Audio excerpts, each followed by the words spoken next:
Pause. Yes, that is Bonnie off Wish, aka William Afton coming back for the millionth time. Or does he really? Before the video starts though, please consider subscribing because only 1% of you guys are. Anyway, let's get into the video. Now, the first piece of evidence answering if he died is the curse from Cassidy. Cassidy had been killed by William Afton. Although unlike the others who had been killed by William Afton, Cassidy didn't want William Afton to die. She wanted the punishment for his crimes to be much worse. The conversation went a little like this. Hey, we should make William Afton die because he killed us. No. Why? Shut up. The reason Cassidy cursed William Afton with the curse of immortality is because instead of him getting away with the death, he would suffer for the rest of his life. And she definitely wasn't joking. In 1991, Afton would secretly visit Freddy's, where he would climb in the spring-lock suit. Then the suit would fold into its original position, which caused him to be impaled and crushed. Not only that, he would be locked in that room for 30 years, and he didn't die. Now, take a look at this graph. This is how long a human can survive without drinking water, at about 3 days. This is how long a human can survive without eating any food, at 14 days. This is how long William Afton was trapped in that room without any food or water, at over 10,000 days. There is no way he would be able to survive that naturally. It had to be because of that curse.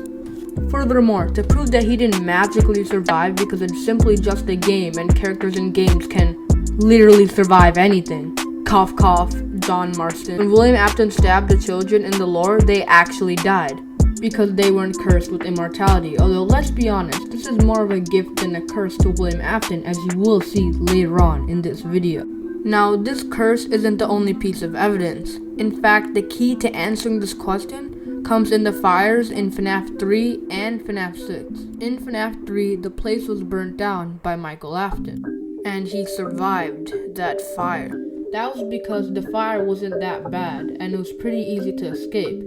Although, fast forward to FNAF 6, another fire happened, led by Henry Emily, although this was much worse. This fire would actually physically kill him, although he would still mentally survive because he hid a remnant of himself in one of the fastbird locations hoping somebody to find it. That remnant mean he was still digitally alive and angry as ever, wanting to come back to the real world. And to do that, he would end up having to mind control somebody to rebuild himself. That person would end up being Vanessa, the security guard from Security Breach who was in some questionable thumbnails on YouTube. She was working on a VR FNAF game called FNAF VR Help Wanted and put the circuit board with Afton's remnant in there. Unknowingly, she added Afton to the game.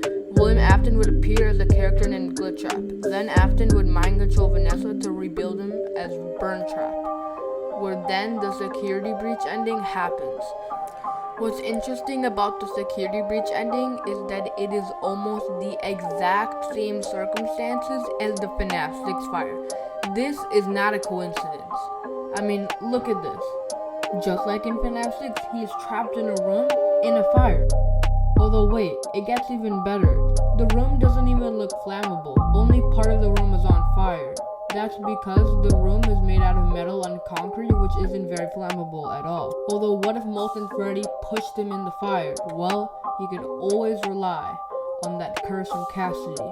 Now, I want to end this video on one important quote. A quote that fits well with this video, and you may have heard it before.